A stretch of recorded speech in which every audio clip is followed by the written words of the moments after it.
ថ្ងៃនេះខ្ញុំនឹងធ្វើការចែករំលែកអំពីការឈប់សម្រាកប្រចាំឆ្នាំដោយមានប្រាក់ឈ្នួលឬដែលបងប្អូនរបស់យើងតែងតែហៅថា AL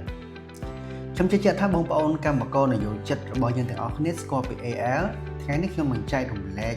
ចំណេះដឹងខ្លះៗអំពី AL ឬការឈប់សម្រាកប្រចាំឆ្នាំដោយមានប្រាក់ឈ្នួលយោងតាមមាត្រា166នៃច្បាប់ស្តីពីការងារប្រសិនបើកម្មករនយោជិតធ្វើការងារបាន1ខែជាប់មានសិទ្ធិទទួលបាន AL 1ថ្ងៃកន្លះនៅចំណុចនេះខ្ញុំចង់បញ្ជាក់ថាពាក្យថាធ្វើការងារបាន1ខែជាប់មិនមែនមានន័យថាទាល់តែកម្មករនយោជិតធ្វើការងារបាន22ថ្ងៃពេញ24ថ្ងៃពេញឬ26ថ្ងៃពេញក្នុងមួយខែនោះទេត្រូវចាត់ទុកថាកម្មករនយោជិតធ្វើការងារបាន1ខែជាប់ប្រសិនបើកម្មករនយោជិតបានធ្វើការងារចំនួន21ថ្ងៃជាមធ្យមក្នុងមួយខែយោងតាមមាត្រា166នៃច្បាប់ស្តីពីការងារដដែល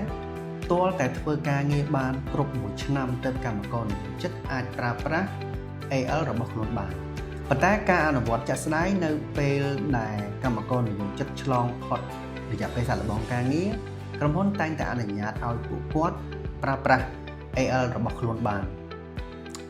នៅក្នុងករណីមានការបដិកិច្ចសន្យាការងារនយោជកត្រូវតែធ្វើការទូទាត់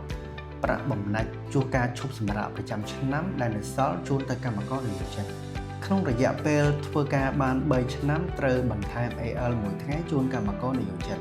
មានន័យថានៅឆ្នាំទី4កម្មករនយោជិតអាចត្រូវទទួលបាន AL ចំនួន19ថ្ងៃឆ្នាំទី7កម្មករនយោជិតត្រូវទទួល AL បាន20ថ្ងៃឡើងឡើង